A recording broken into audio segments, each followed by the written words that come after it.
पश्चिम Asia में मचे हुए घमासान के बीच कुल दो ही मुद्दे हैं जिन पर ईरान अमेरिका के बीच बात नहीं बन पा रही है। एक मसला है परमाणु हथियार और दूसरा मसला है straight of Hormuz. Iran Hormuz पर अपना कंट्रोल लेकर उससे पैसे कमाना चाहता है, लेकिन अमेरिका इसे टोल फ्री रखना चाहता है।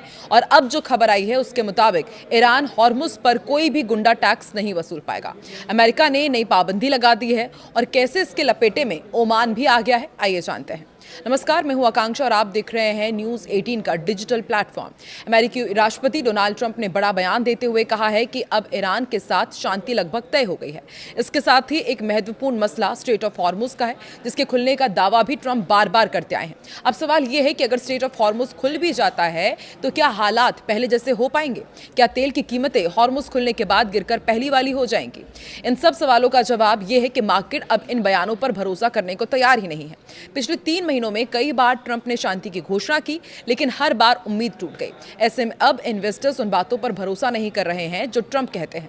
ईरान ने इस पूरे युद्ध में सैन्य रूप से काफी नुकसान उठाया, लेकिन उसने हॉर्मुज को अपना सबसे बड़ा हथियार बनाया। चाहे वो स्पीड बोट हो, माइंस हो, बेहतर ड्रोन, उनकी मदद से उसने टैंकर्स को भी रोक दिया। ऐसे में नतीजा ये हुआ कि दुनिया की लगभग 20% तेल आपूर्ति ठप हो गई और पूरी दुनिया में तेल के दाम आसमान छूने लगे। इस वक्त हर किसी की नजर इसी पर है कि हॉर्मुज खुल जाए, लेकिन अगर हॉर्मुज सचमुच खुल गया तो भी राहत इतनी आसानी से मिलने वाली नहीं है। ये तो लगभग तय ही है कि तेल की कीमतें युद्ध के पहले स्तर पर इस साल वापस आने वाली है नहीं। इसे हम 4 चरणों में देख सकते हैं। पहला चरण, रास्ता साफ करना आसान नहीं है। फारस की खाड़ी में करीब 166 टैंकर्स इस वक्त फंसे हुए हैं, जिनमें लगभग 17 करोड़ बैरल तेल भरा हुआ है। केपलर के lead oil analyst Matt Smith के अनुसार इन टैंकर्स को निकालना ही सबसे बड़ी चुनौती है। टैंकर बहुत धीरे चलते हैं, लगभग साइकिल की रफ्तार से, और खाली टैंकर्स को अंदर भेजकर तेल लोड करने और बाहर निकालने में काफी समय लग जाता है। केपलर की सीनियर एनालिस्ट विक्टोरिया ग्रेबेन वोगार का भी अनुमान है कि पूरी क्षमता पर टैंकर आवागमन शुरू होने में 2 से 3 महीने लग सकते हैं।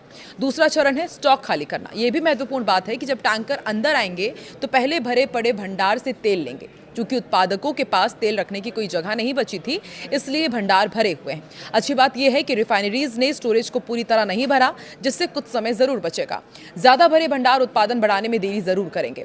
हॉर्मुज में 4 चरणों में सामान्य हो पाएंगे हालात। तीसरा चरण जो है वो भी आपको बताते हैं कि उत्पादन फिर से शुरू करना पड़ेगा।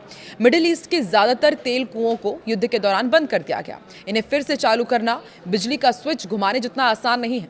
इसमें गंभीर इंजीनियरिंग, भौतिकी और कई हफ्तों का समय लगता है। कुओं में पानी और गैस का दबाव संतुलित करना पड़ता है, वरना रिजर्वॉयर ढह भी सकता है और फिर से ड्रिलिंग करनी पड़ेगी। चूंकि इस क्षेत्र के कुएं बड़े और एक दूसरे के करीब हैं, इसलिए कई कंपनियों और देशों के साथ मिलकर के इसे काम करना होता है, और यदि दबाव में कोई गड़बड़ी हुई तो पूरा सिस्टम प्रभावित हो जाएगा।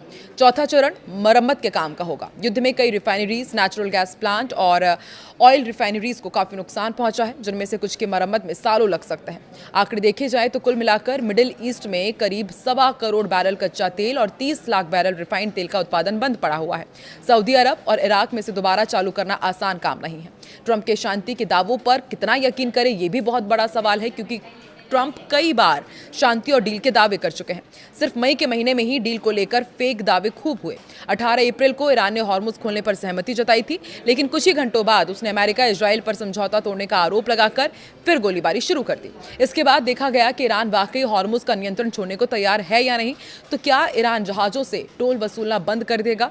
सवाल ये भी बड़ा है, क्योंकि अमेरिका ईरान तेल पर ब्लॉकेड कब हटाएगा? बीमा कंपनियों ने समुद्री बीमा के दाम हजारों % बढ़ा दिए हैं। जहाज मालिक अभी भी जोखिम लेने को तैयार नहीं दिख रहे हैं, और ईरान ने पहले ही साफ कर दिया है कि वो जहाजों की संख्या युद्ध से पहले जितनी थी उतनी तो कर देगा, लेकिन फ्री शिपिंग जैसी पुरानी स्थिति अब नहीं लौटेगी। फार्स न्यूज एजेंसी ने लिखा है कि ये बिल्कुल भी फ्री नहीं है, और तेल और गैस की कीमतें अभी ब्रेंट क्रूड $100 प्रति आसपास है। जेपी मॉर्गन के एनालिस्ट का अनुमान है कि अगर हॉर्मुज जून के शुरू में खुल गया तो साल के बाकी महीनों में औसत कीमत $97 तक जा पहुंचती है, और $60 प्रति बैरल के स्तर पर पहुंचने की उम्मीद साल 2032 तक नहीं दिखाई दे रही है। पेट्रोल $3 प्रति गैलन तक आने के लिए ब्रेंट को $60 के आसपास होना जरूरी है। कुल मिलाकर डोनाल्ड ट्रंप शांति का ऐलान तो कर रहे हैं, लेकिन हकीकत काफी जटिल है। ईरान अपनी रणनीतिक ताकत पूरी तरह छोड़ने को तैयार नहीं दिख रहा है।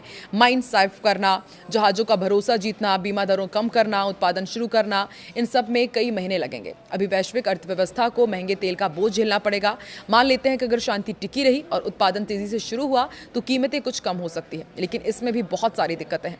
सबसे बड़ी चीज़ तो विश्वास ही है, जो मार्केट में अब पैदा होता नजर नहीं आ रहा है। लेकिन ट्रंप बार बार दावा कर रहे हैं कि बहुत ही जल्द ईरान और अमेरिका के बीच सब कुछ ठीक हो जाएगा।